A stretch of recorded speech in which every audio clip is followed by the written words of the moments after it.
Olá, eu sou a Aline Baldez. Esse é o podcast Laços de Família. Vamos falar dos casos que acontecem nos escritórios de direito de família. Estamos aqui com a doutora Sandra Vilela, que vai falar um pouco da rotina do escritório dela. Vamos lá. Doutora Sandra, quando uma pessoa está se divorciando, qual é a maior dúvida dela? O que que ela tem que se preocupar? E o que que normalmente ela chega no seu escritório procurando o quê? Então, a pessoa quando ela está se divorciando, em primeiro lugar, a pessoa está perdida. Ela está completamente perdida e ela precisa ter noção de que o divórcio é a segunda situação mais estressante da vida da pessoa. Então, tem pessoas que buscam ajuda de um advogado, tem pessoas que buscam ajuda de um psicólogo, tem pessoas que buscam ajuda de um familiar, mas a pessoa precisa ter, em primeiro lugar, a consciência de que não é uma situação simples, é uma situação estressante e que ela vai precisar de ajuda.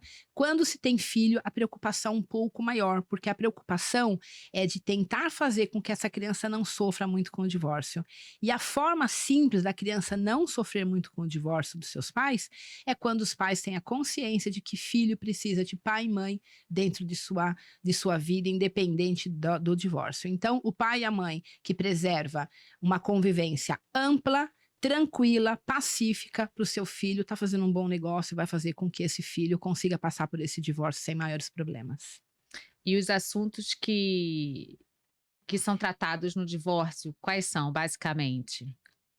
Olha, toda pessoa, quando ela precisa fazer um divórcio, ela tem alguns assuntos a tratar, né? Então, ela precisa falar sobre alimentos, tanto alimentos devido entre cônjuge, que são alguns casos só que isso é devido hoje, né? Só quando um ou outro não trabalha, ainda durante um período, alimentos para filho, partilha de bens e, principalmente, a guarda e convivência dos filhos com os dois genitores. Então, quando a pessoa está se divorciando, ela precisa tratar desses assuntos que são os assuntos, né, necessários. E a pessoa precisa ter a consciência de que ela vai ter que reconstruir uma família, porque o fim do casamento não é o final da família. Essa família ela vai seguir não mais como um casal conjugal, mas sim como um casal parental.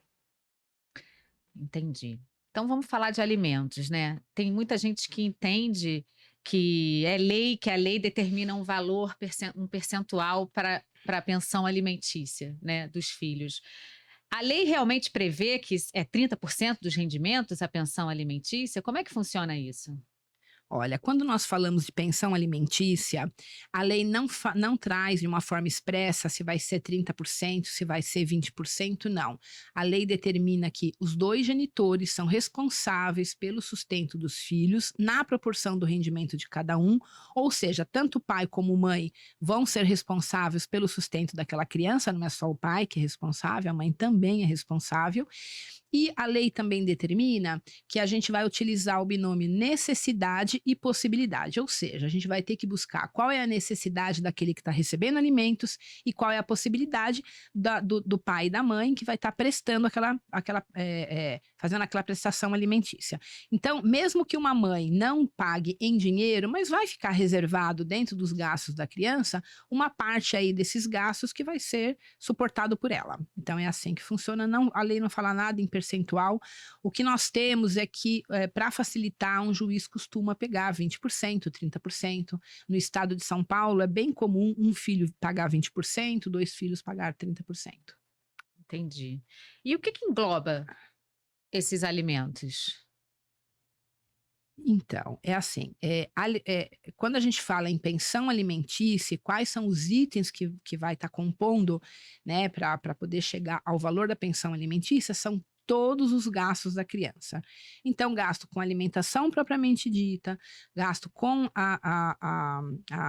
transporte, com lazer, com vestuário, com saúde, gasto com a moradia, gasto com o pet, né? A gente fala assim, ah, mas o pet é da criança, então o pet entra aí dentro do cálculo da pensão alimentícia. Então, todos os gastos da criança têm que ser colocado aí nesse pacote, e a partir do momento que eu encontro quais são os gastos da criança, eu preciso ver qual desses gastos vai ser suportado pela mãe, desses gastos que vai ser suportado pelo pai. Entendi. Alguma Alguma situação absurda já chegou no seu escritório de um pai achar que não devia pensão alimentícia no filho por alguma circunstância, alguma razão? Olha, as pessoas, ela tem, assim, uma fantasia do que vem a ser essa pensão alimentícia, né. Então, por exemplo, né, em primeiro lugar, tem pai e mãe que não consegue ter a dimensão dos gastos do filho. Então, eu vou dar um exemplo, uma criança de 4 anos de idade que estuda numa escola com 15 alunos, ela vai necessariamente em 15 festas durante o ano, cada presentinho de amigo custa R$ 200. Então, isto é um gasto da criança que ninguém quer, né, colocar ali no lápis. Então, a gente, em primeiro lugar, precisa pensar nisso.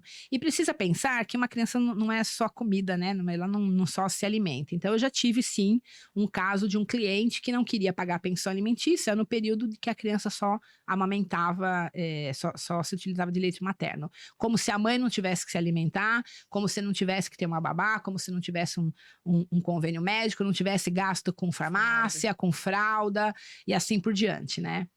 Então, infelizmente, assim, as pessoas ficam tão preocupadas de que a pensão alimentícia vai ser utilizada pelo outro de forma indevida, porque a pessoa está tão cega com ódio do outro que não consegue enxergar o óbvio. Criança tem gasto, criança come, criança se alimenta, criança precisa de lazer, criança precisa de educação e criança precisa receber tudo que o pai e a mãe têm condições de dar, né, para que ele possa ter um desenvolvimento saudável. Então, eu já vi muito pai que não se importa em gastar 100 se for pagar todas as despesas da criança, mas acha que se der na mão da mãe, a mãe vai gastar de forma errada. E não é isso, né? Tem muito pai aí que paga R$ 200 de pensão alimentícia e acha que com R$ 200 a mãe tá gastando dinheiro com ela, né? Tem um monte de meme aí falando sobre isso e é Verdade. meme, mas é verdade, né? É verdade. E os dois genitores são responsáveis pelos alimentos, né? Não só aquele que tem o dever a obrigação de pagar a pensão. Olha, os dois genitores são responsáveis pelo sustento dos filhos. É utilizado aqui no Brasil, nós temos um país machista, e o que é utilizado é que o homem paga a pensão e a mulher administra, né? Então a gente tem isso como praxe, mas isso é uma praxe, porque quando um juiz, ele deveria, né? Às vezes o juiz por facilidade ou por querer resolver a coisa fácil, ele quer pegar um percentual do rendimento do pai e entregar lá na pensão alimentícia. Mas o certo é que a lei determina que os dois genitores são responsáveis pelo sustento dos filhos na proporção do rendimento de cada um. Então, se o pai ganha 10 vezes mais do que a mulher, é óbvio que ele vai pagar 10 vezes mais dentro das despesas do filho. Mas isso não significa que a mulher está isenta de contribuir. Não, os dois são responsáveis, né? A gente fala a mulher ou o homem, mas na verdade é aquele que tem a guarda. Então, aquele que tem a guarda acaba administrando, né, a pensão alimentícia paga pelo outro. Se é o pai que tem a guarda, a mulher que paga e é o homem que administra. É que essa situação no Brasil, ela não é tão normal, ela é mais anormal, né? Já que você falou de guarda, tem muita gente que confunde, que acha que quando tem a guarda compartilhada, não tem o dever de pagar alimentos. Eu queria que você falasse um pouco sobre isso. Na guarda compartilhada, é verdade isso, que não tem que pagar alimentos? Então, essa é uma das fantasias, né, que passa na cabeça das pessoas. Eu vou pedir uma guarda compartilhada para não pagar alimentos. Isso é uma mentira. É ao contrário. Quando nós temos uma guarda compartilhada, eu acho que o gasto aumenta. Por quê? Porque na guarda compartilhada a criança vai ter 2 casas, 2 estruturas, 2 residências para estar convivendo. As 2 devem ser próximas, né? Porque não faz o mínimo de sentido a criança ter tudo numa casa e nada na outra. Então, é ao contrário. Na guarda compartilhada, gasta-se mais.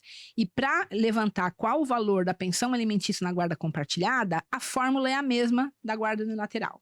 Os dois genitores são responsáveis pelo sustento dos filhos na proporção do rendimento de cada um. O que está se utilizando de uma forma mais corriqueira agora com a guarda compartilhada é que, ao invés do pai contribuir para o sustento do filho com dinheiro, ele acaba pagando in natura, o que eu acho que é a melhor fórmula, inclusive na guarda unilateral. Né? A melhor fórmula é assim, olha, então se a criança tem educação, saúde, olha, o pai cuida da saúde, a mãe paga a educação, o pai ainda vai lá e contribui com 100, 200, 300, com depósito na conta, 100, 1.000, não importa o valor, mas a gente deixar que uma parte desses alimentos sejam pagos in natura.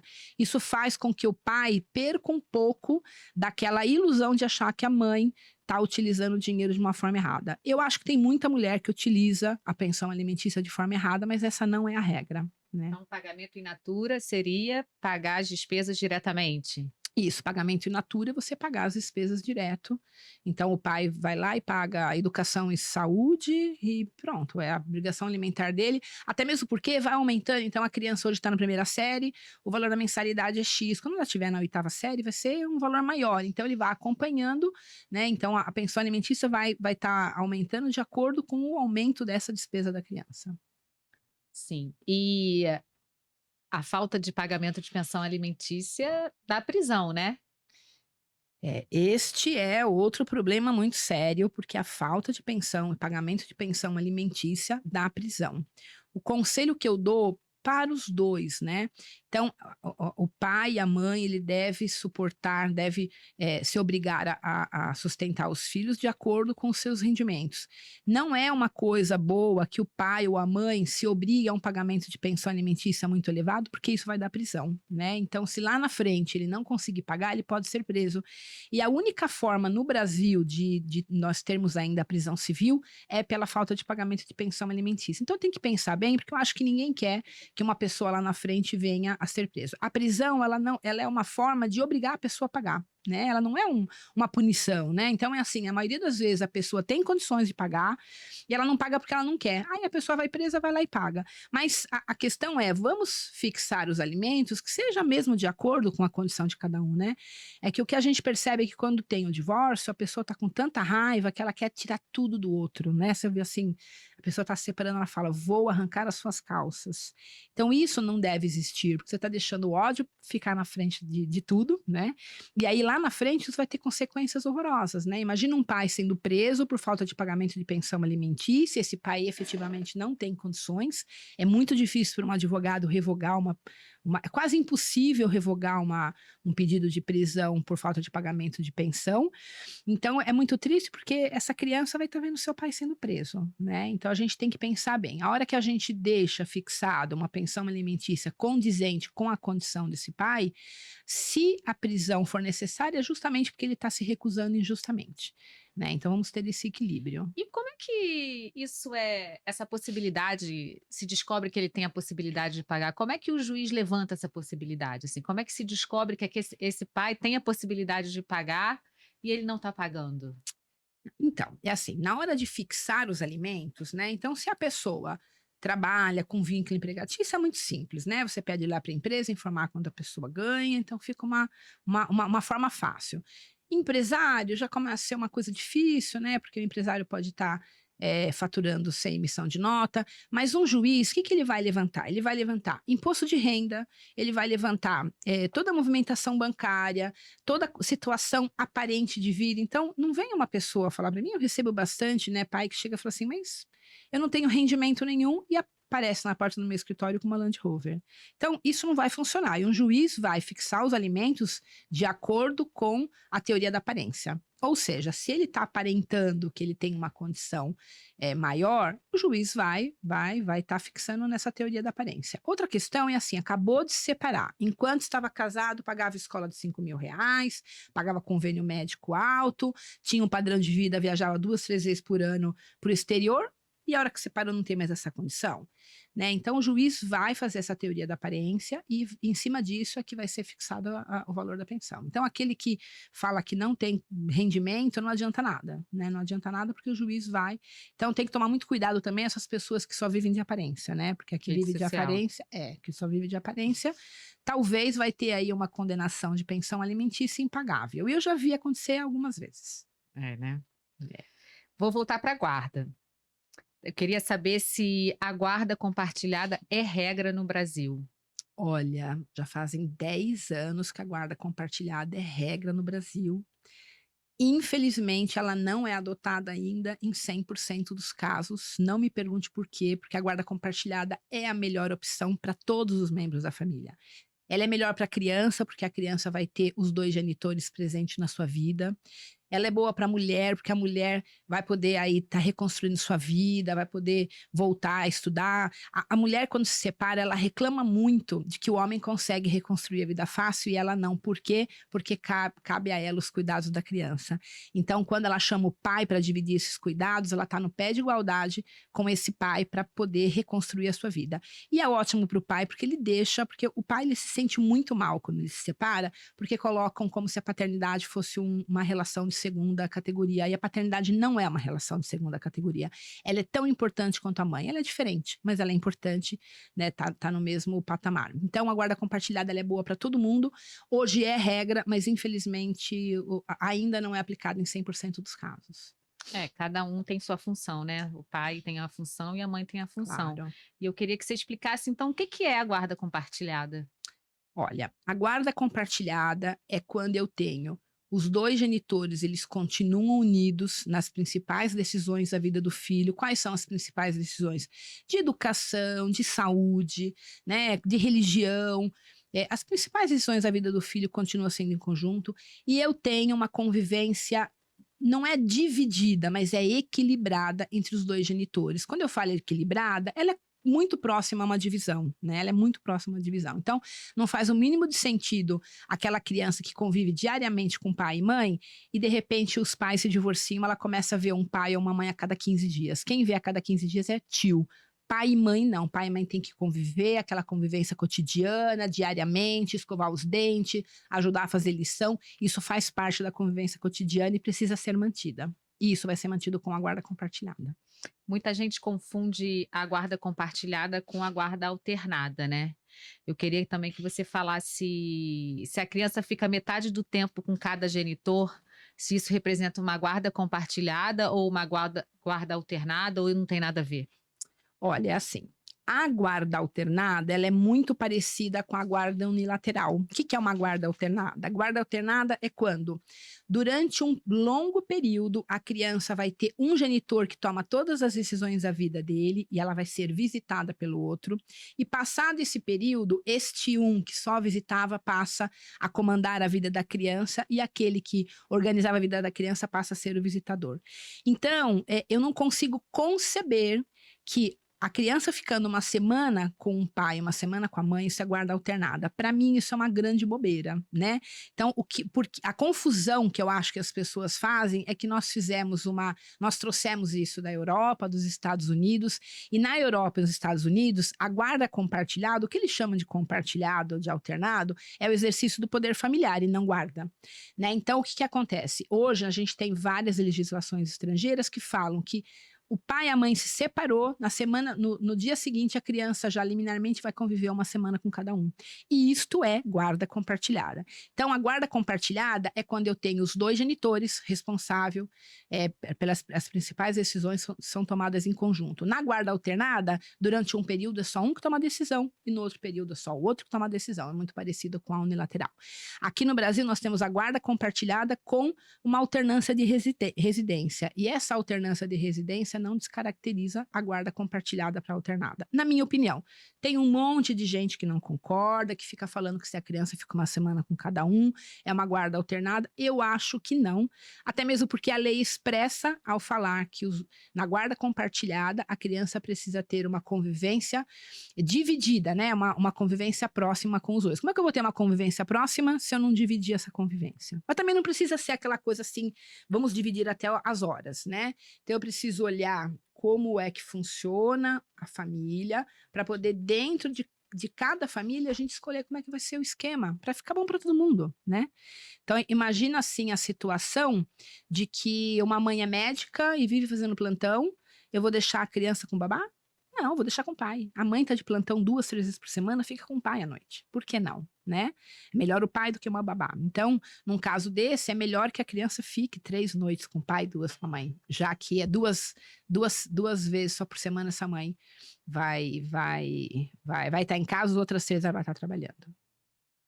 Então, mas assim, nesse caso da guarda compartilhada, embora seja convivência equilibrada, é necessário fixar uma residência principal para a criança? Olha, os juízes, eles teimam, no meu ponto de vista, desculpa a piada, eles teimam de querer fixar uma residência na guarda compartilhada. Eu não vejo um motivo lógico ou um motivo para fazer isso, né? No meu ponto de vista, quando eu teimo ainda em ficar fixando, então olha só, se eu tenho um caso que metade do tempo vai ficar com a mãe, metade do tempo vai ficar com o pai, qual a utilidade prática de falar que a residência principal é com a mãe? A única utilidade prática é para falar ainda para a mãe, mãe, você ainda é mais importante nessa relação. Eu não vejo outra utilidade, né? Então, eu acho que eu só estou aumentando o litígio quando eu peço para que um dos dois falem para mim qual a residência fixa. Eu tento pensar qual o motivo, sei lá, para que na escola você possa falar qual a residência da criança. Qual o problema de chegar na escola e falar qual a casa da criança? Ah, a casa é na casa do pai, a casa da mãe. Não tem problema nenhum. Eu não tenho um motivo formal para ter que colocar a residência principal da criança aqui ou ali. Não tenho. Não vejo, não consigo enxergar o porquê. Você consegue, Aline? Talvez por uma questão formal processual, se eventualmente numa ação de alimentos, onde a gente vai propor ação de alimentos, qual é a residência da criança, eu não consigo ver outro também. Eu acho que tem um estudo de uma defensora no Rio de Janeiro que ela fala que teria até que acabar com essa questão de guarda, que é de guarda unilateral, assim, porque você dá muito poder, né, para um ou para outro, né?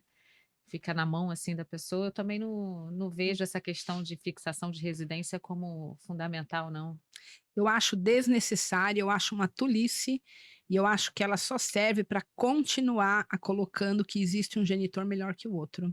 Então, fixar a residência principal, juridicamente falando, eu não vejo motivo algum. Eu fico pensando que talvez, para lá na frente, aquele que tiver a residência principal possa mudar, mas não faz sentido, né?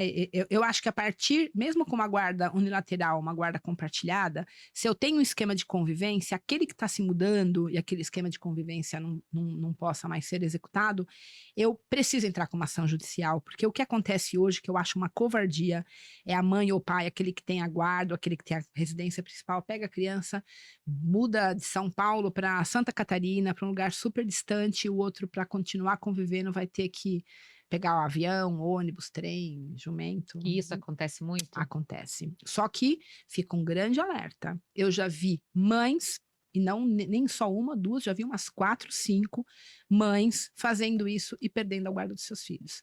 Então, é sempre assim, vai lá e faz um esquema de convivência com ou sem guarda compartilhada, passados 6 meses, 8 meses, muda. Simplesmente muda, sem pedir para juiz, sem pedir para pai, sem pedir para nada, e fala, pai, se você quiser conviver, você pode conviver 2 vezes por semana com pernoite, venha de São Paulo para Santa Catarina buscar seu filho para dormir. Não existe mais. E eu já vi juiz, então eu falo para todas as mães que estão pensando em mudar depois que tem um esquema de convivência regulado. Peça autorização judicial, porque eu já vi 4, 5 mães perdendo a guarda dos filhos porque resolveram mudar sem pedir uma autorização judicial. E eu, sinceramente, eu acho que esse é o certo. Né? Porque se eu tenho já uma regra pré-estabelecida, eu preciso pedir ou para o pai autorizar para a gente fazer uma nova regra, porque a pessoa vai estar longe, ou para que um juiz autorize e faça essa nova regra. Né? Preciso ver, olha só, a mulher resolveu mudar para Santa Catarina, então ela que gaste, ela que arque com os gastos do deslocamento do pai, ou ela que traga a criança para São Paulo. Eu preciso fazer alguma coisa, fica muito fácil simplesmente mudar e virar as costas. Sim. Eu ia te perguntar, você está falando da necessidade da regra de convivência. E a convivência livre? Você acha que quando existe um consenso entre os pais, eles se entendem bem? É bom ter convivência livre ou você acha que necessariamente é preciso ter uma regra de convivência estabelecida? Convivência livre é uma encrenca. Porque quando eu tenho uma convivência livre, então falta de regra significa que eu também não tenho como exigir. Então, se eu tenho uma convivência livre, nossa, o casal se dá super bem, vamos fazer uma convivência livre? Que lindo.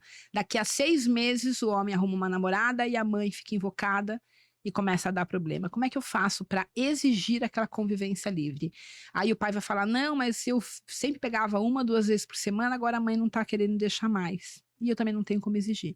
Então, convivência livre, não. O ideal é que tanto pai como mãe se debrucem junto com um profissional especializado para poder encontrar qual é o melhor esquema para aquela família específica. Às vezes, eu já tive caso de que eu virei até um amigo pessoal meu, eu falei, olha, começa a visitar todas as quartas-feiras, pega sua filha, vai dormir com ela. Não, Sandra, não precisa por isso, eu e a mãe, a gente se dá super bem.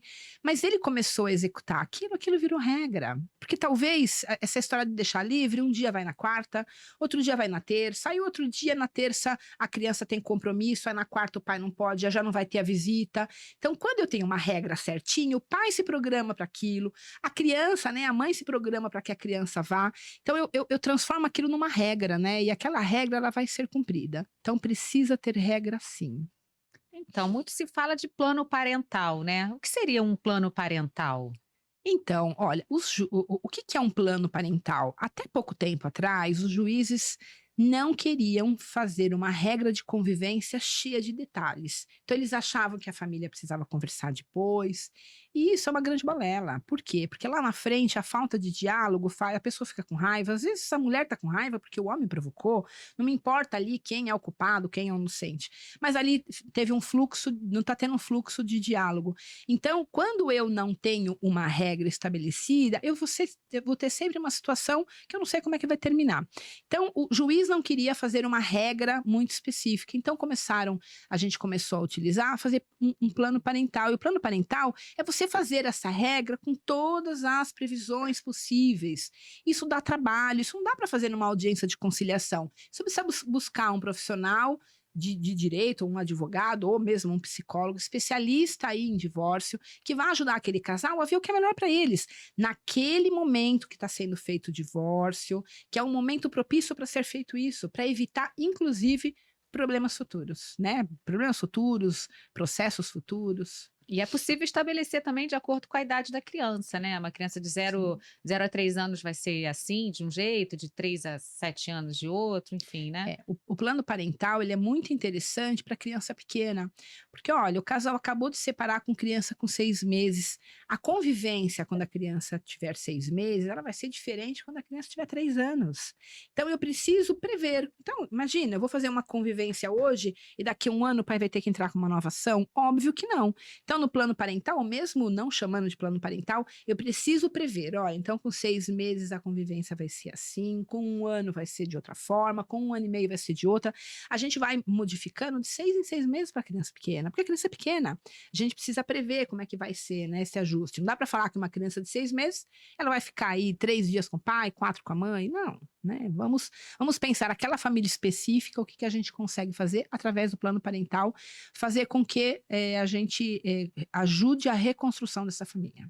E pela sua experiência lá do escritório, você pode dar algumas dicas assim de como fazer uma boa regra de convivência para um caso de praxe? Vamos lá, uma família, 2 filhos, divórcio, como é que pode ser essa convivência? Olha, existem algumas questões, assim, é lógico que para fazer uma regra a gente precisa estudar aquela família específica, mas tem algumas questões que eu acho importante deixar bem claro. Então, por exemplo, pai devia buscar e levar a criança na escola. Eu evito um monte de problema com isso, né? Então, às vezes a criança não quer sair da casa da mãe para casa do pai, ou não quer sair da casa do pai para casa da mãe, o pai vai entregar no domingo à noite, a criança fica chorando, aí a mãe fica pensando, nossa, por que que a criança não está querendo voltar? Já começa a ficar morrendo de medo. Não, a criança não quer voltar porque ela estava bem com o pai. A criança não quer sair da casa da mãe porque ela estava bem com a mãe, não é porque ela não quer o pai, né? Então, eu acho que evita um monte de fantasia. Criança deve ser retirada da escola e não da casa do pai e da mãe. Isso é muito, eu acho que é muito importante. A gente precisa prever como vai ser as regras de convivência, finais de semanas alternados, durante a semana, nas festas, aniversário, feriado, férias, festas de final de ano. Então, cada item tem que ser pensado para se moldar àquela família específica, né? Não dá para. O que um juiz quer fazer, na maioria das vezes, é pegar um padrão e jogar para todas as famílias, né? E isso é muito ruim. Cada família é especial e é diferente e ela necessita aí de uma avaliação de como vai ser essa convivência aí para agradar todo mundo.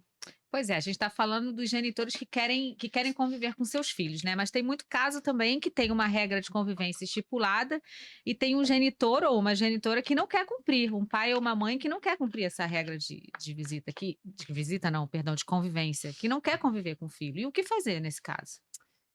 Então, quando um pai ou uma mãe não quer conviver com o filho, infelizmente a gente não tem o que fazer, porque você não tem como obrigar a pessoa a dar afeto, a ter afeto. Eu já tive caso de que o pai não tinha, assim, o mínimo de não tinha o mínimo de proximidade à criança e ele aceitou um trabalho com um psicólogo, e esse psicólogo conseguiu aproximar e conseguiu fortalecer esse essa interação da criança com o pai, e a partir dali ele teve como se ele tivesse passado a ter vontade de ter aquela convivência. Então, via de regra, não tenho, juridicamente falando, não tenho como exigir, não tenho ação a entrar, mas eu acho que é válido, né? Se eu tenho um pai. Eu já tive cliente que me procurou e falou assim: olha, minha filha é adolescente, eu não sei como lidar com ela. Né? Então eu falei assim: bom, se você não sabe como lidar com ela e vocês vivem num pé de guerra, eu acabei entrando com o processo pedindo para que a convivência dos dois se dessem num consultório de um psicólogo. E o psicólogo ajudou a convivência, mas ele tinha noção. Eu não consigo conviver com ela porque para mim é insuportável conviver com uma adolescente. Então, um psicólogo ajudou esses dois a se entender. Pai e filho que não estavam se entendendo, a gente vê isso a todo momento. Agora, com criança pequena, se tiver aí um pai disposto a buscar alternativas, a tentar aí uma ajuda com um psicólogo para essa aproximação, acho que é válido e era bem interessante de ser feito, mas exigir, impossível, impossível de exigir. E nesse caso que quando o pai não convive, ou quando o pai ou com a mãe, quando a mãe não convive com o filho, porque não quer, ele perde simplesmente o direito de conviver? Ou basta ele aparecer para ele conviver? Não, é muito comum, quando a pessoa faz o divórcio, o pai desaparece. Às vezes a mãe, eu já tive caso da mãe também, desaparece, começa a conviver muito pouco, porque a pessoa não suporta lidar com o outro. Então, ele não consegue lidar com o outro, ele também não convive com a criança. Aí, passado um tempo, né, passou lá e a pessoa resolve eh, né, se aproximar da criança. Mas aí também não dá para exigir que a convivência seja ampla. A gente precisa fazer uma convivência de uma forma gradativa.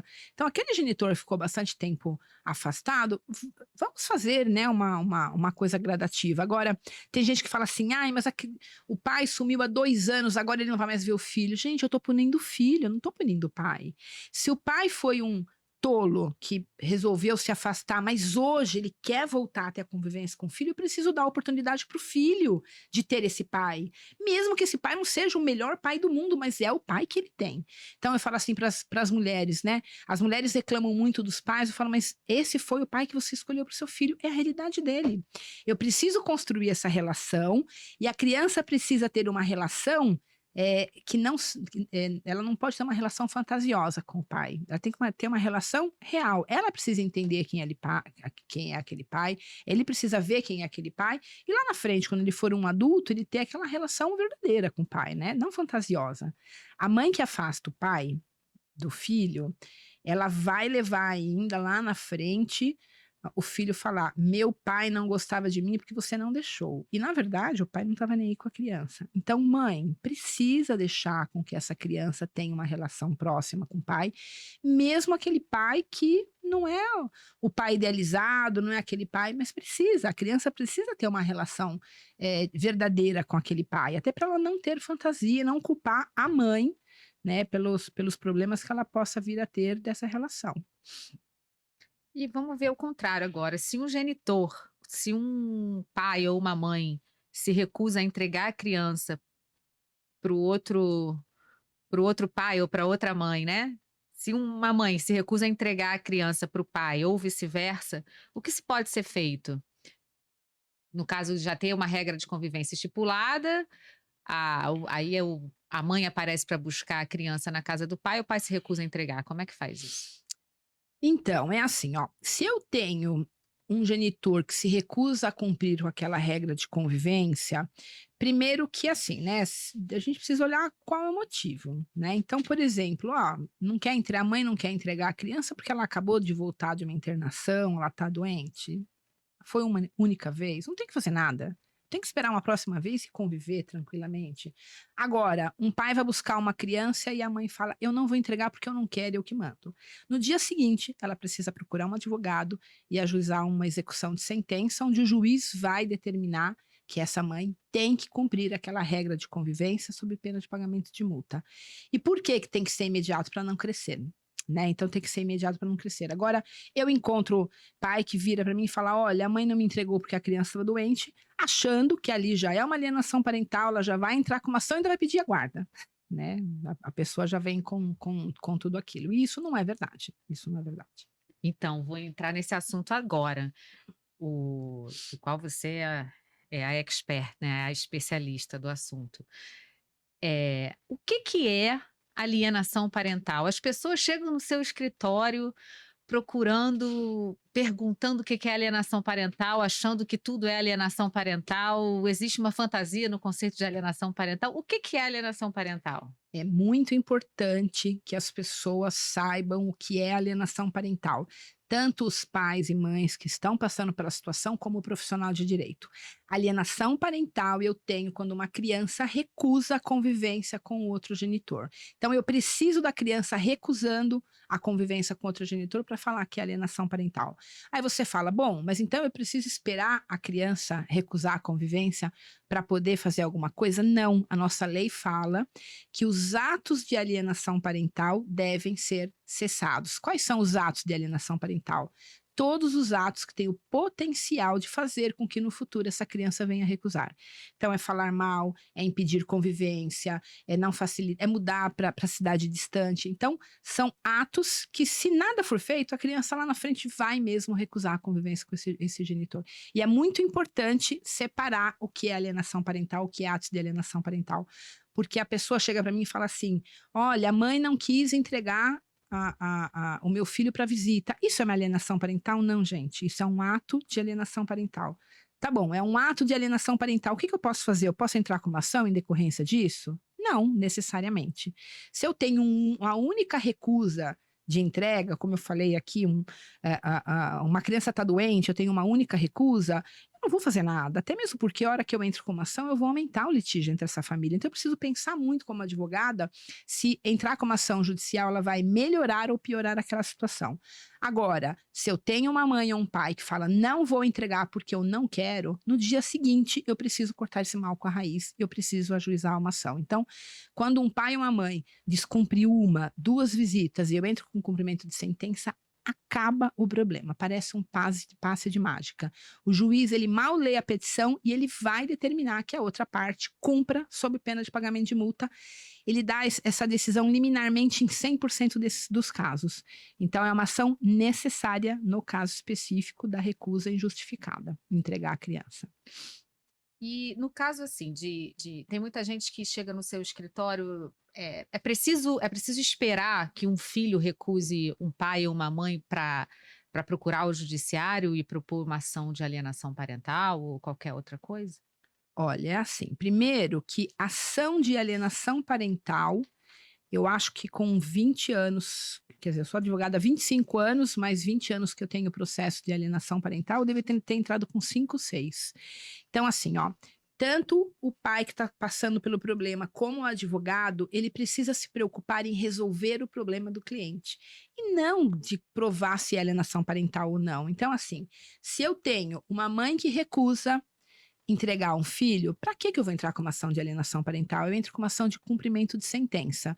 Por quê? Se eu tenho uma sentença judicial, ela deve ser cumprida independente de qualquer coisa. Então, o juiz vai mandar cumprir quando eu entro com cumprimento de sentença, independente do motivo. Agora, se eu entrar com a mesma ação e chamar, ao invés de cumprimento de sentença, alienação parental, o juiz não vai mandar cumprir. Ele vai querer saber se é alienação parental ou não.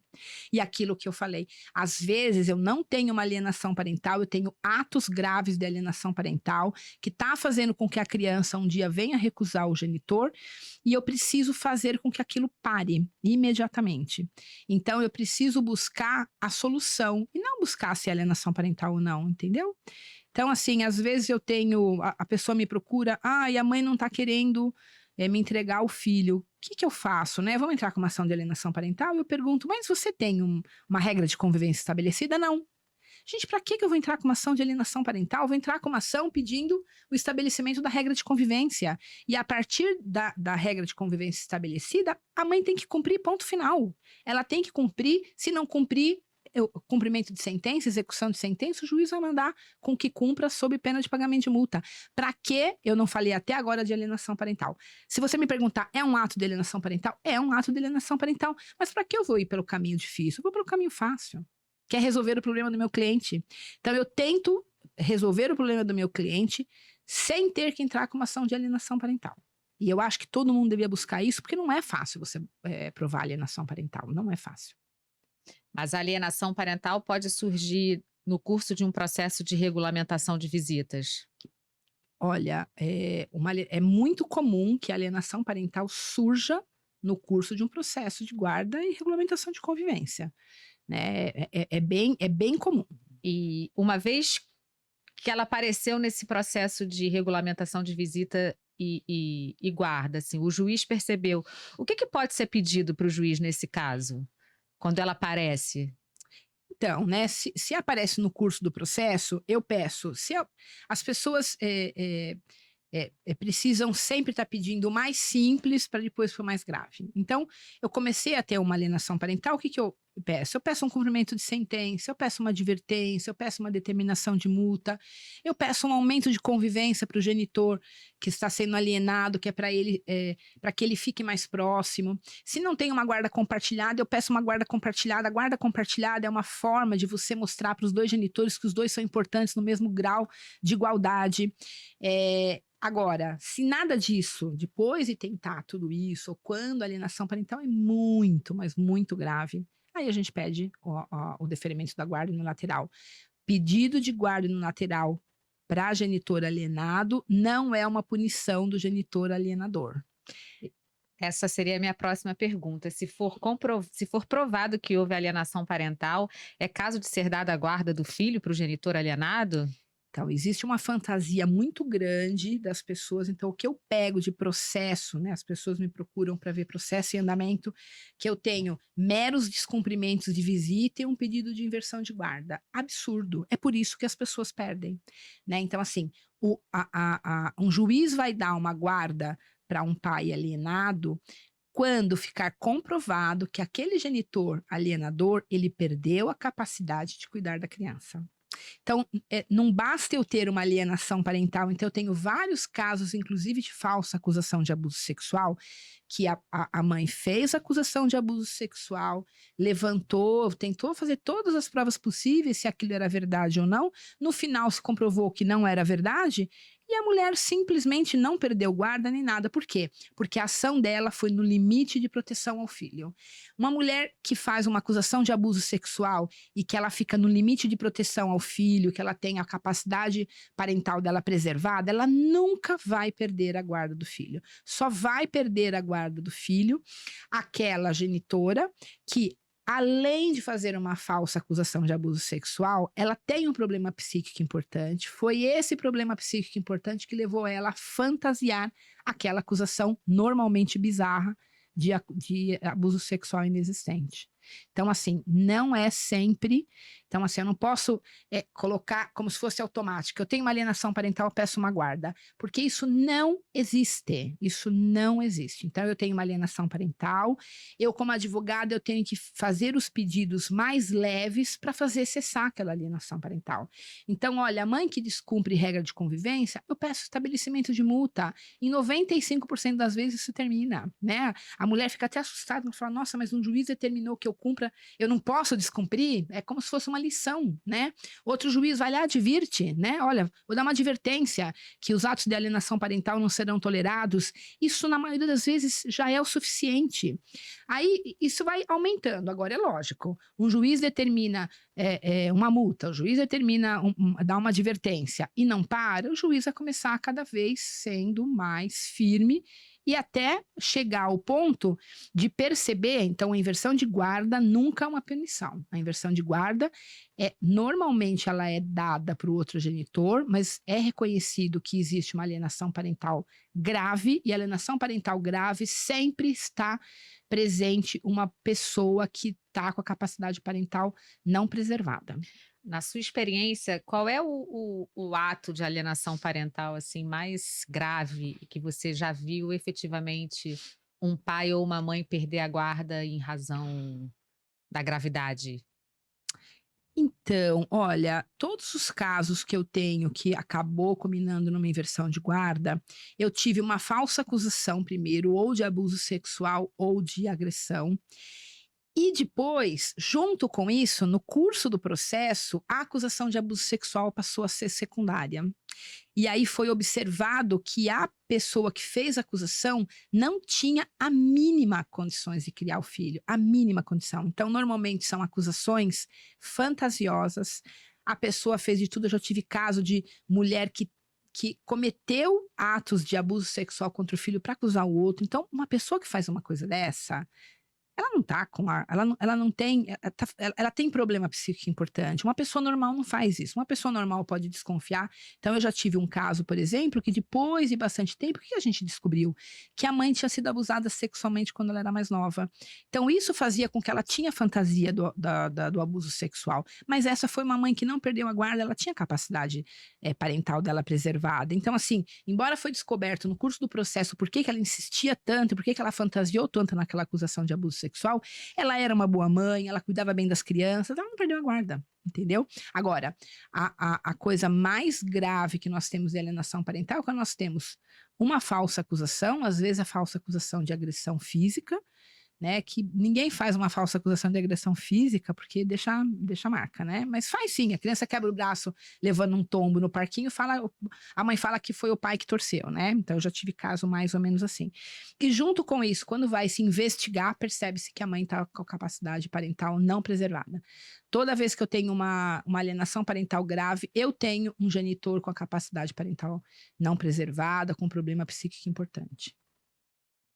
Eu ia perguntar para você uns exemplos de caso onde foi dada a guarda para o pai, mas você já Ah, mas eu acho respondeu. que tem bastante exemplo, né? A gente tem bastante exemplo onde foi dado guarda para pai, não necessariamente com acusação. Eu tive um caso, por exemplo, que eu entrei com um pedido primeiro, pedindo a guarda compartilhada, consegui liminarmente, com divisão de convivência, então eu ficava 2 dias com a mãe, 2 dias com o pai.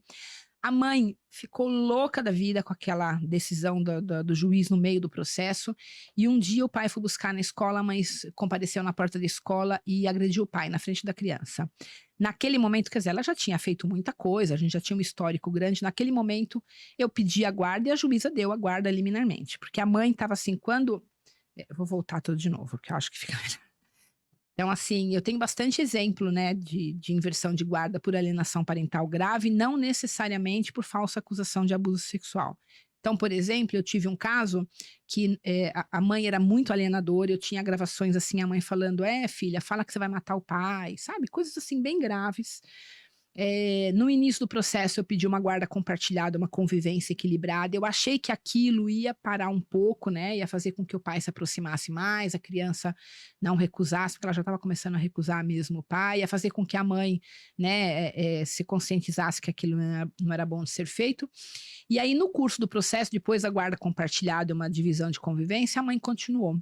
E a mãe continuou, não só continuou, como ela intensificou. E aí, um dia, ela agrediu o pai na frente da criança. E quando ela agrediu o pai na frente da criança, nós fizemos o pedido de inversão de guarda e a juíza deu. Ainda fui conversar com a juíza, ela falou, se você tivesse pedido no início do processo, eu tinha dado. Porque era grave, né? E o pai realmente acreditava que fazendo uma divisão de convivência, aquilo poderia dar uma parada, e não foi o caso. Então, esse foi um caso que, no final, a guarda ficou do pai, né? A mãe tem até um pouco de restrição, porque daí, no curso do processo, se percebeu que ela tinha um problema psíquico importante que ela fazia mal para a criança, não adiantava.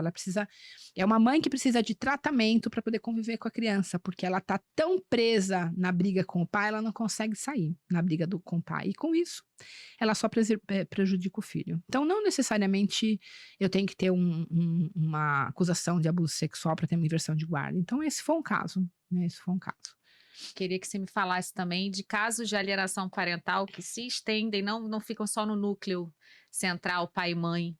Alguns casos que já chegaram no escritório, talvez tios, irmãos, avós, que você já tenha visto alguma coisa nesse sentido? Então, infelizmente, a alienação parental, né, então assim, eu já tive caso de alienação parental que os avós alienavam a criança contra os pais, eu já tive a alienação parental que os pais alienavam a criança contra os avós, eu já tive alienação parental que foi, assim, um dos casos mais tristes que eu tive, eram 2 irmãos, né, e a menina cuidava do irmão e ela teve que deixar com o vô para ela poder estudar e ir para a universidade. E aí a avó começou a colocar o menino contra ela, porque no final da universidade ela ia pegar o irmão tinha alguns probleminhas, ela ia pegar o irmão para morar com ela. Então, esse foi um caso muito triste, que é o caso de alienação parental dos irmãos, né? Que se rompeu e foi bem difícil de estabelecer minimamente a convivência desses 2 irmãos. Então, não é só o filho contra os pais, né? Então, os avós, eu já tive caso de tios, eu já tive caso de irmãos, e é muito triste, né? Família, quanto mais gente para amar uma criança, seria melhor, né? E as pessoas ficam querendo. A alienação parental, ela tem uma coisa de exclusividade, né? Então, uma pessoa quer a exclusividade do amor da criança ou do adolescente e acaba tentando afastar os outros, o que é muito triste, né? Bem triste. E lá na frente, na maioria das vezes, tem o efeito bumerangue, né? Então, aquele que jogou, ele recebe de volta. E aí a criança, eu já tive vários casos, não nenhum nem dois, vários, de que a criança rompeu a relação com o pai, né, quando estava adolescente, e aí na fase adulta percebe a manipulação que sofreu e volta, aí rompe com a mãe ou o pai que alienou e volta a ter convivência com outro. Eu tive um caso de um cliente, uma graça, e ele não perdeu a convivência com a filha, e ela tinha uns 16 anos, fui numa audiência, nossa, uma audiência de alimentos, eu falei, nunca mais essa menina vai querer falar com o pai, tamanho ódio que ela tinha dele. E aí, passado uns 5, 6 anos, ele mandou uma mensagem, Sandra, cheguei em casa, minha filha estava de mala na porta da minha casa. Tinha, depois de terapia, depois de um monte de gente, percebeu tanto que ela foi manipulada pela mãe, e pediu para morar comigo, e aí ele falou, eu não vou fazer a mesma coisa que a mãe, eu vou ajudar a minha filha a restabelecer o contato com a mãe, porque não é justo ela ter ficado 4, 5 anos sem contato comigo, agora ela vai ficar mais 4, 5 anos sem contato com a mãe. E ele foi lá e ajudou essa mãe, essa filha a restabelecer o contato, né, que isso é bem importante. Já teve casos de você pegar algum pai ou mãe alienador e você dar uma bronca e proibir que ele tomasse certas atitudes do tipo, um ato de alienação parental, por exemplo? Olha, eu recebo bastante alienador no meu escritório. Eu brinco, né? Às vezes eu falo assim, nossa, eu vou apanhar aqui, porque eu vou falar aquilo que a pessoa não quer ouvir.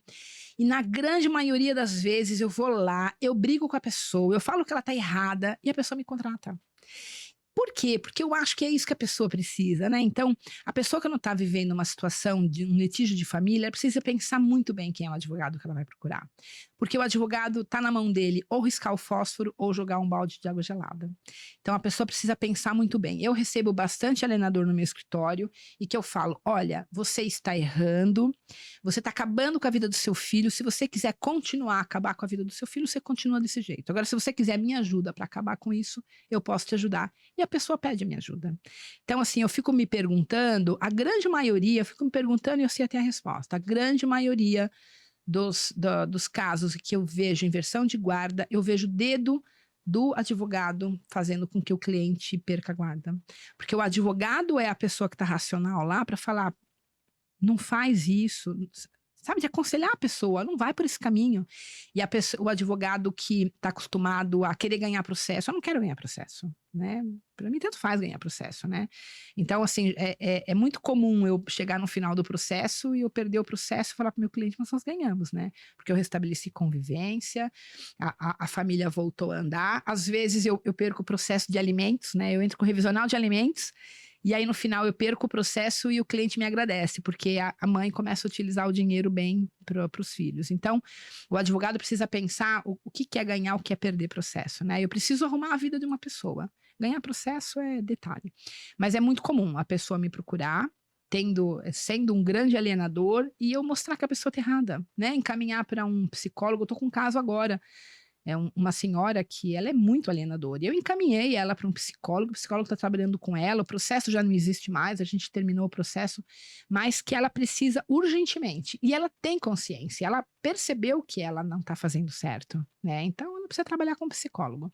E nós, advogados, precisamos ajudar as pessoas a seguir por esse caminho. É isso. Quantas horas nós estamos aqui? Não. Quanto? Ah, é pouco. A gente precisa continuar aí, porque ainda é pouco. Tem 2 horas aí para. É? É, mas vamos conversar, né? Nossa. É? Nossa, Ficou muito. As respostas estão muito rápidas ainda. É? É? Dá para tirar um monte de coisa daí? Nossa, mas fluiu muito, eu nem sei mais o que perguntar, senão eu vou É. começar a perguntar lá do escritório. Mas então, a gente pode começar a falar dos casos, porque eu acho que é legal. O meu livro só fala de caso, né? Vou falar dos casos, então? É. Vamos lá, falar dos casos. É. O que eu posso falar? Que pode falar dos casos? A gente começar.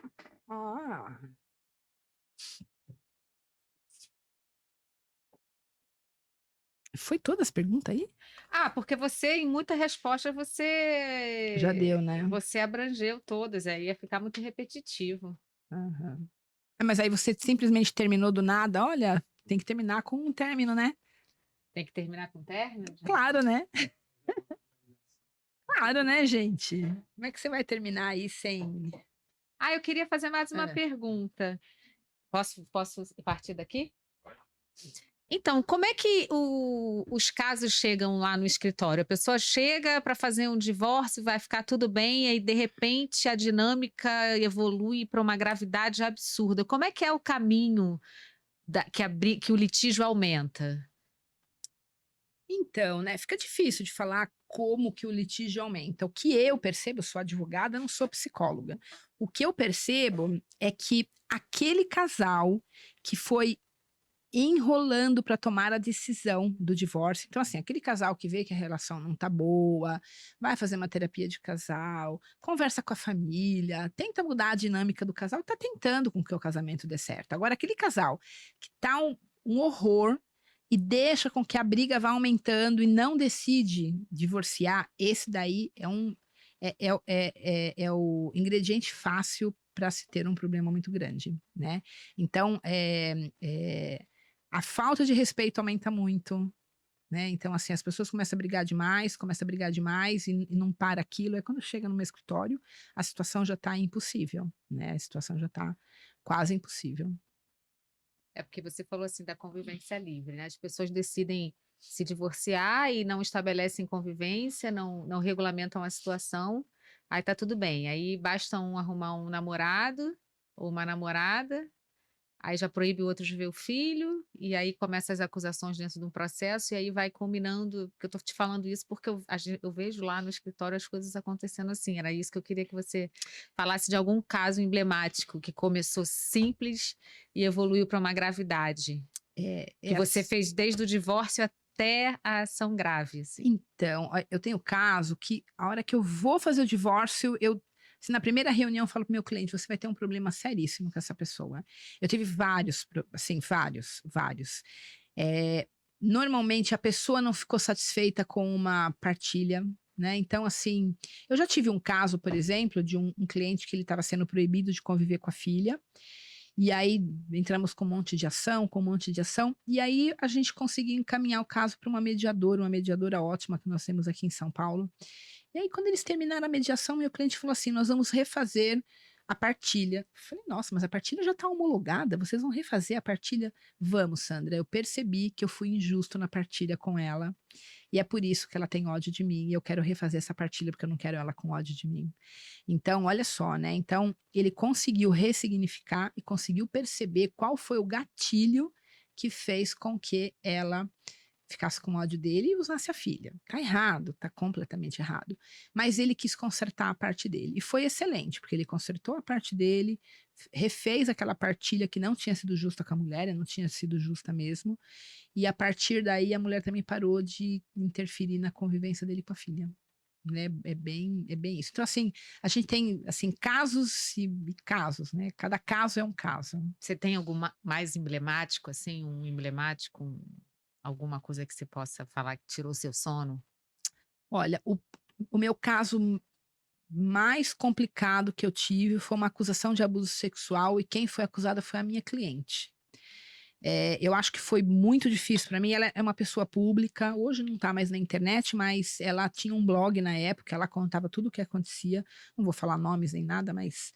E ela foi acusada de abusar sexualmente. Quando ela descobriu que ela foi acusada de abusar sexualmente, ela perdeu liminarmente a guarda do filho e ela descobriu que ela estava com câncer. E ela faleceu 5 meses depois que eu consegui devolver a guarda para ela. Então, esse processo foi o pior processo que eu tive, uma falsa acusação, e quem foi acusada foi a mulher. E foi horrível, né? Foi horrível. Eu chegava para o juiz, eu falava, pelo amor de Deus, minha cliente vai morrer e a gente não vai conseguir descobrir isso, não vai conseguir devolver a guarda dessa criança para ela. E aí conseguimos, graças a Deus, mas 5 meses depois, infelizmente, ela faleceu. Ela foi acusada pelo pai? Ela foi acusada pelo pai. Primeiro o pai fez uma outra acusação contra ela e conseguiu uma liminar de guarda, mas pegou uma juíza substituta que fez uma bobeira. Assim que ela me contratou, eu fui pedir, fui apresentar a contestação para o juiz e o juiz devolveu a guarda para ela. Mas assim que ele devolveu a guarda para ela, o pai fez a acusação de abuso sexual. A acusação de abuso sexual sempre surge assim, né? Então, assim, a pessoa faz uma acusação menos grave e vê que não cola, vai lá e faz uma acusação mais grave que a acusação de abuso sexual. Tem uma progressão. Tem uma progressão. E é assim, toda vez que eu tenho uma acusação de abuso sexual, eu preciso investigar. Tá certo do Poder Judiciário afastar aquele genitor que está sendo acusado, ou pelo menos fazer com que a convivência seja supervisionada. Eu entendo tudo isso. O problema é que o tempo do Poder Judiciário é muito lento. Então, eu preciso, nesses casos, né, eu como advogada, eu trabalho em muitos casos de falsa acusação de abuso sexual, eu preciso garantir que a convivência do filho se dê de forma supervisionada no curso do processo, porque o curso do processo vai demorar 1 ano, 1 ano e meio, e não é certo, né? Eu afastar a criança, tudo bem. O pai está sendo acusado de abuso sexual, a mãe, eu já tive 3 casos de mulheres que foram acusadas de abuso sexual, e uma delas foi presa.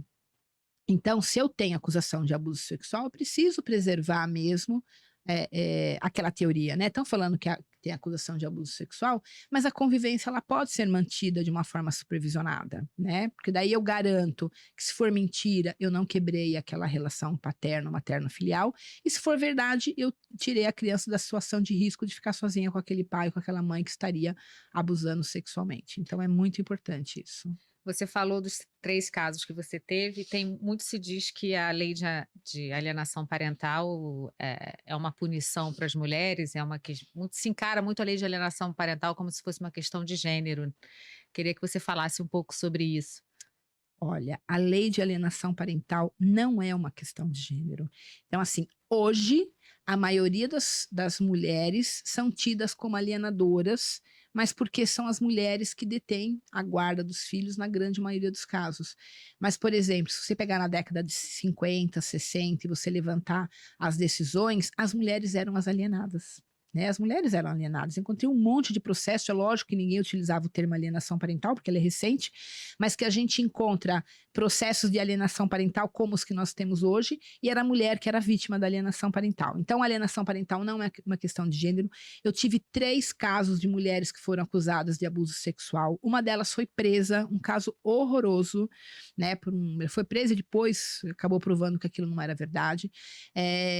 Eu tenho um monte de caso de que mãe é alienada e a relação dela com o filho, para não ser rompida, a gente tem que entrar com processos assim bem pesados. Então não é uma questão de gênero. Todo mundo devia apoiar essa lei, porque essa lei visa a preservar a convivência da criança com os dois genitores, né? Então, assim, não é uma questão de que eu vou prejudicar a mãe, vou prejudicar o pai.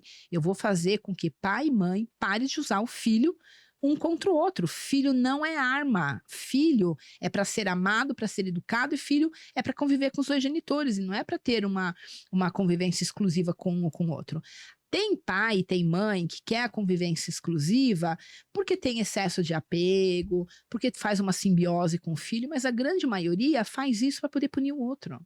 Então, assim, os filhos são utilizados como arma. Eu não posso ter os filhos utilizados como arma.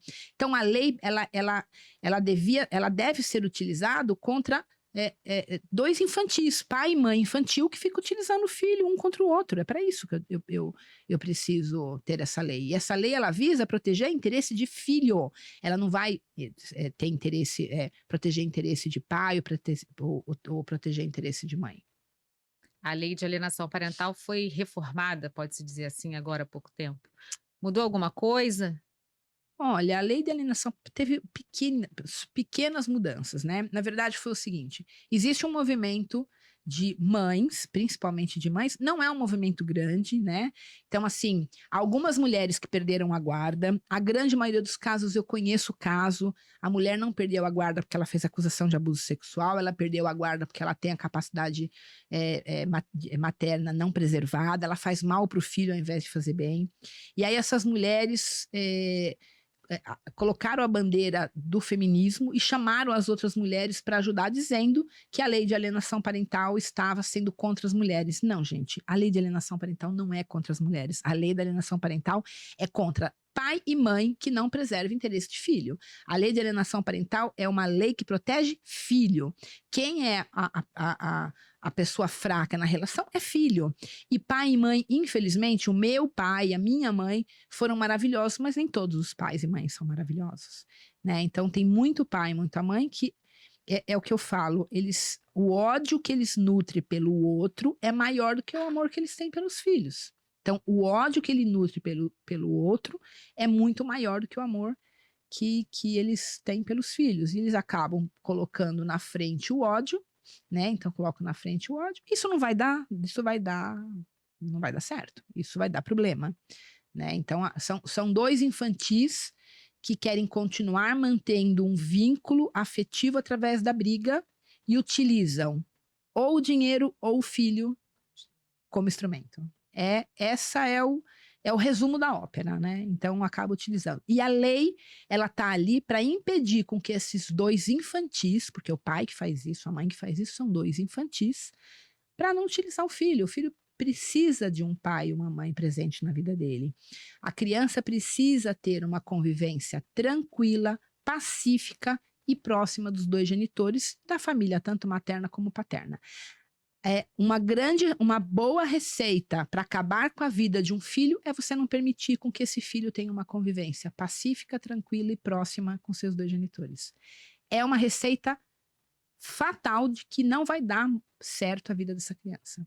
E aí tem gente que fala assim, mas o pai e a mãe vivem brigando, então eu não posso dar uma guarda compartilhada, porque a guarda compartilhada não vai funcionar. E eu falo, quando eu tenho um pai e uma mãe imaturo, que não conseguem colocar o interesse da criança, o interesse do filho acima dos seus próprios interesses, nenhuma modalidade de guarda vai dar certo. Nenhuma. Nem guarda unilateral, nem compartilhada, nem alternada, nenhum tipo de guarda vai dar certo. Até porque a guarda unilateral vai até piorar, né?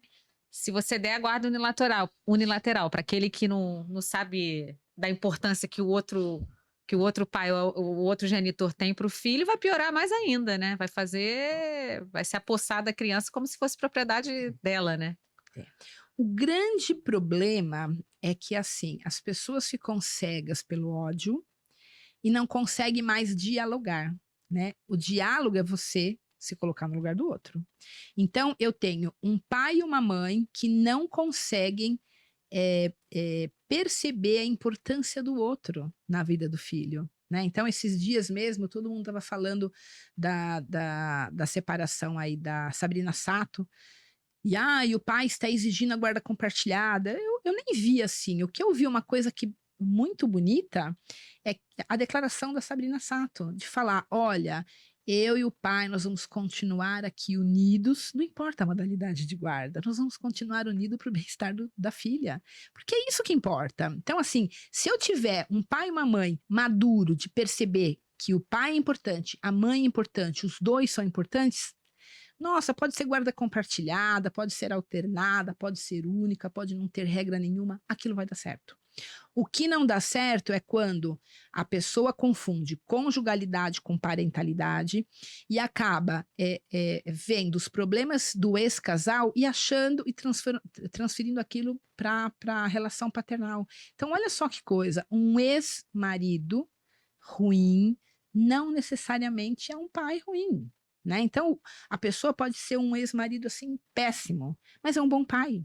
E as pessoas confundem, né? Olha, então eu escuto direto, mas ele me traiu. E daí que ele te traiu? Então, se ele te traiu, você entra com uma ação de dano moral contra ele. Mas ele tem o direito de conviver com o filho.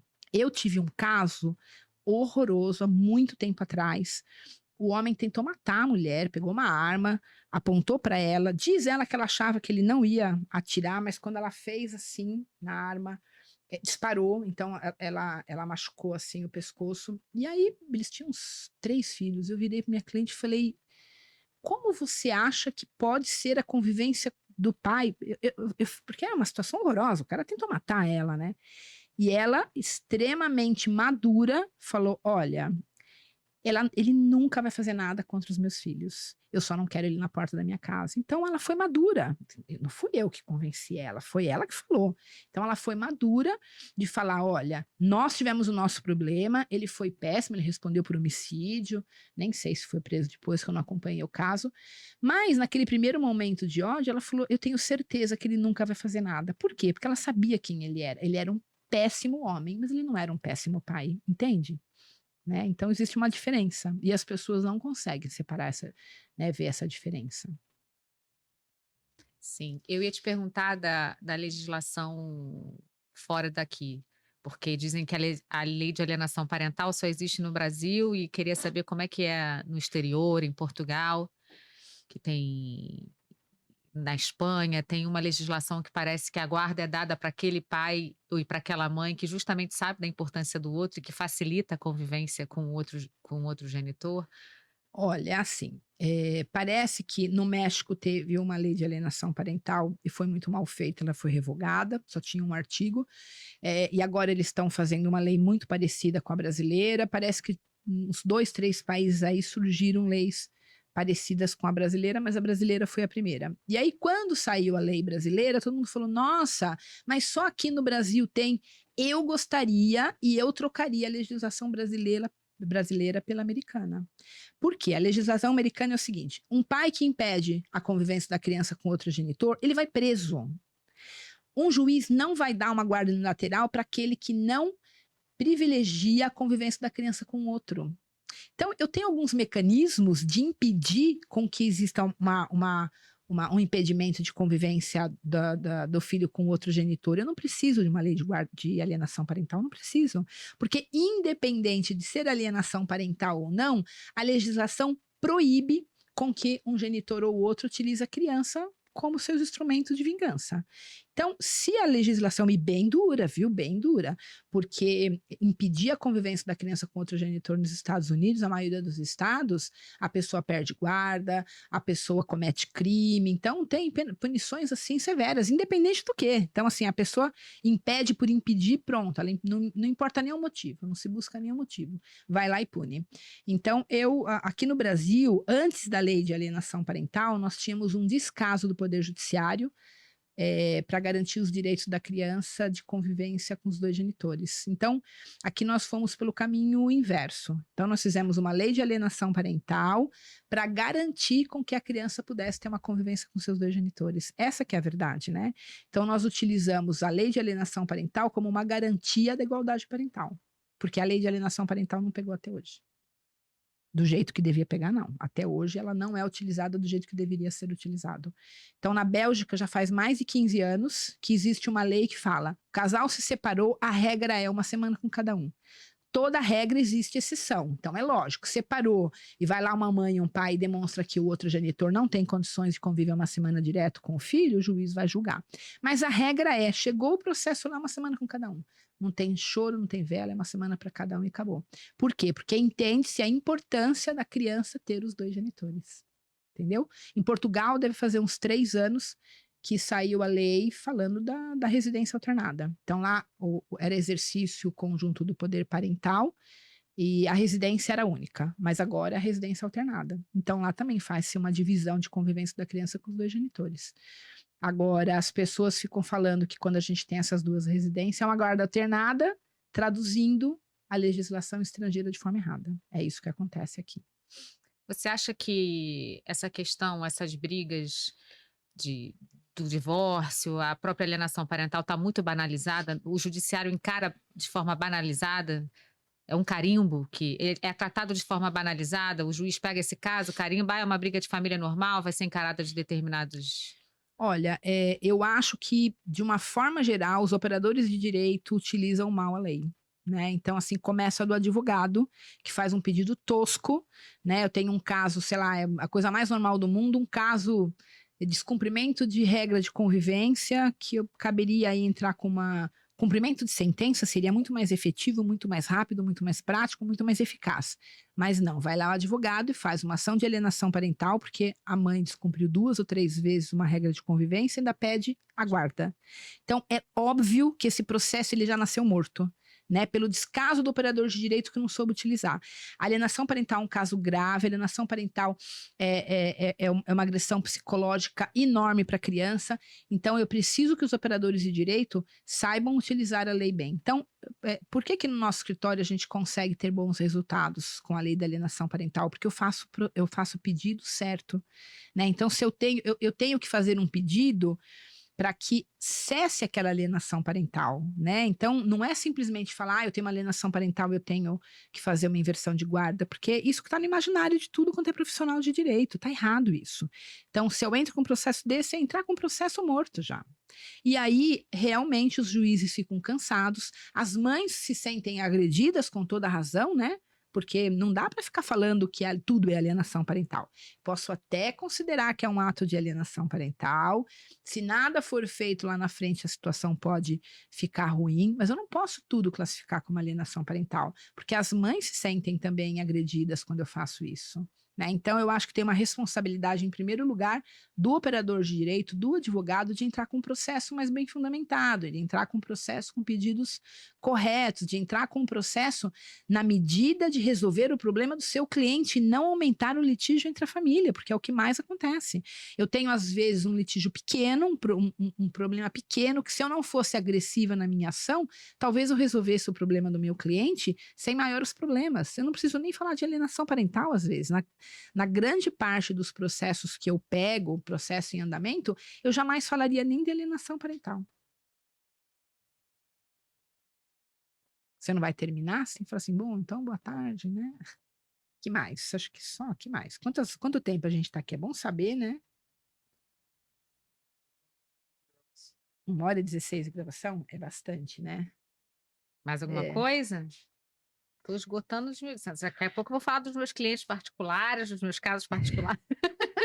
Mas você tinha que dar um final, né? Então Claro, aqui. eu tenho que dar, mas é porque eu quero, tô me lembrando das coisas aqui. Não, a gente está falando muito rápido. Tá falando muito rápido? Não? Mais alguma coisa? Vocês que não entendem nada estão entendendo? Hã? Mais algum caso que você queira falar? Lá da minha cliente que foi presa. O que que eu posso perguntar, assim, pra ficar. Eu simplesmente falo, depois eles cortam esse. Porque assim, você fala assim, nossa, os casos de falsa acusação, é muito perigoso isso, sei lá, né? Que na verdade, assim, se eu tive uma cliente mulher que foi presa num processo mal feito, quantos homens não estão presos? Né? Olha só quantos homens não estão presos, Aline. Queria que você falasse da sua cliente que foi presa de falsa acusação de abuso sexual, porque se você teve uma cliente que foi presa por falsa acusação de abuso sexual, quantos homens não foram presos também? Olha, nos casos de falsa acusação de abuso sexual, eu tive um único caso que eu não consegui resolver a princípio, né, que meu cliente no criminal ele foi absolvido, mas ele foi afastado do filho, e tempos depois esse filho buscou contato com ele falando que sabia que aquilo não tinha sido verdade, e restabeleceu o contato com ele. É muito triste, né. Então você imagina passado aí 18 anos, aparece o filho falando: "Pai, eu sei que aquilo não era verdade, me desculpa". Então, assim, mas você destruiu a vida de um filho, né. Mas eu a maioria dos casos que eu tive de acusação de abuso sexual, a acusação era bizarra, não é, assim, uma acusação que não é que é fácil provar que ela é inverossímil, né. Eu não gosto de ficar ensinando, né, o porquê que é acusação de abuso sexual, mas normalmente são acusações de abuso sexual que dá para você perceber que não é verdade, né. Essa é mais ou menos, mas não era isso que eu ia falar. Eu fugi do assunto, mas isso é legal também, né. Na verdade, assim,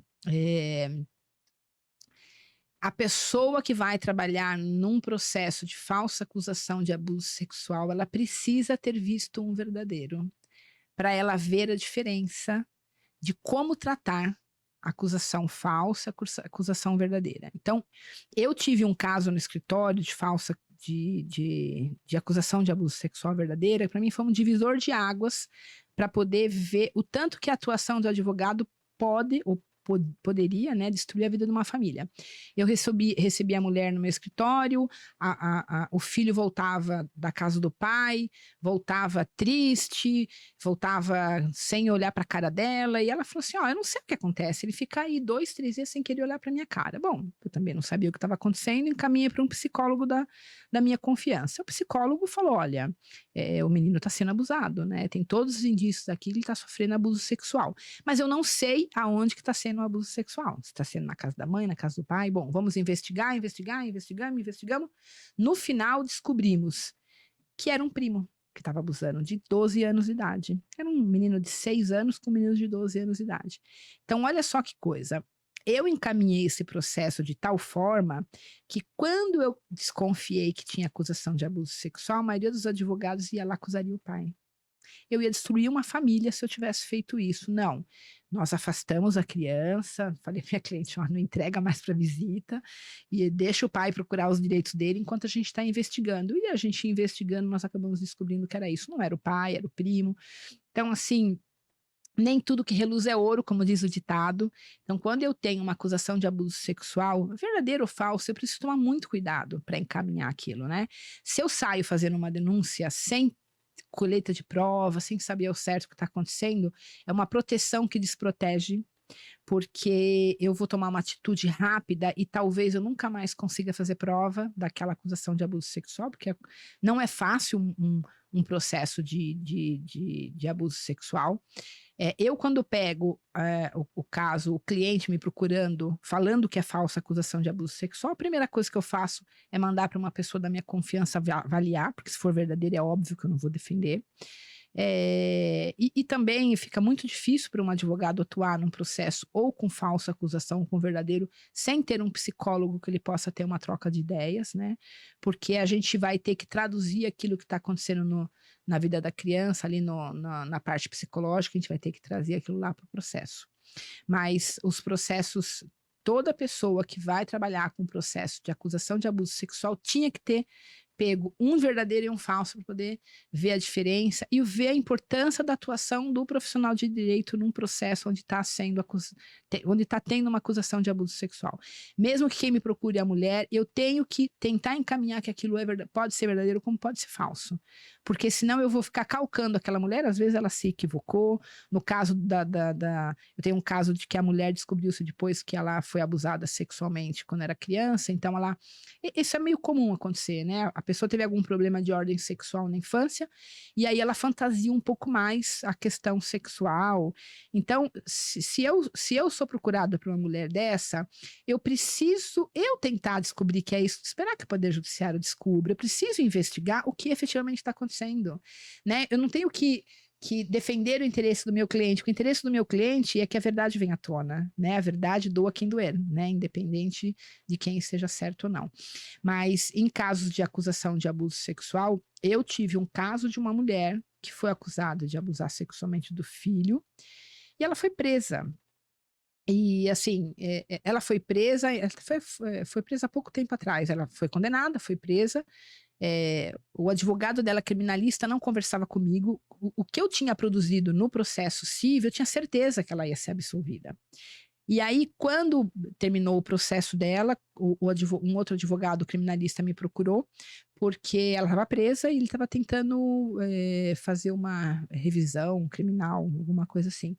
E aí, na época que isso aconteceu, na época que ela foi acusada de abuso sexual, eu denunciei uma psicóloga que atestou que o abuso sexual tinha ocorrido, eu denunciei ela no CRP. E na época tinha saído de que o trabalho da psicóloga, né, não cumpriu a ética dos psicólogos.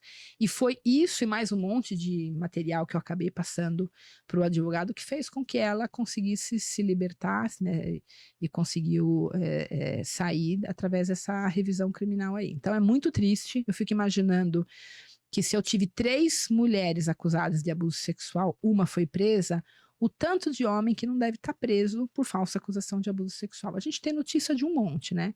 Eu, nos meus processos, a maioria, todos os meus clientes nem chegaram a responder criminalmente. O inquérito policial já não foi para frente, né? Não teve nem processo criminal, o inquérito policial já terminou. Mas deve ser muito triste, né? Porque uma acusação de abuso sexual paralisa as pessoas, né? Estigmatiza. Não, ela paralisa. Você fica, a hora que você vê que tem uma acusação de abuso sexual, você quer proteger a criança. E tá certo, tem que proteger a criança. O homem me procura falando, estou sendo acusado de abuso sexual, a primeira coisa que eu falo, eu não vou ficar brigando para essa visita livre. A gente vai pedir visita com babá, vai pedir visita em Cevate, vai pedir visita na casa da mãe, mas não vai ter visita livre. Até para garantia do próprio cliente. Porque eu já tive processo que, quando eu vi, eu falei: essa mulher vai fazer uma acusação de abuso sexual contra você. Então, eu mesma já ofereci a supervisão de babá antes da acusação de abuso sexual. Já tive vários processos assim. E aí, depois surge a acusação de abuso sexual com uma visita supervisionada com babá, normalmente babá de confiança da mãe, aí fica até mais fácil de provar que aquilo é mentira, né? Mas isso acontece com grande frequência. Então, gente, é isso. Essa entrevista, esse dia a dia das famílias, os laços de família que mantém todo mundo junto e separado também. É o dia a dia do escritório. Eu sou advogada integrante também do escritório da Sandra Vilela. Tem mais 2 que hoje não estão por aqui, mas a gente vai se encontrar aí no próximo episódio de Laços de Família, com mais casos de alienação parental, divórcio, entre outras novidades. Até a próxima. Até a próxima.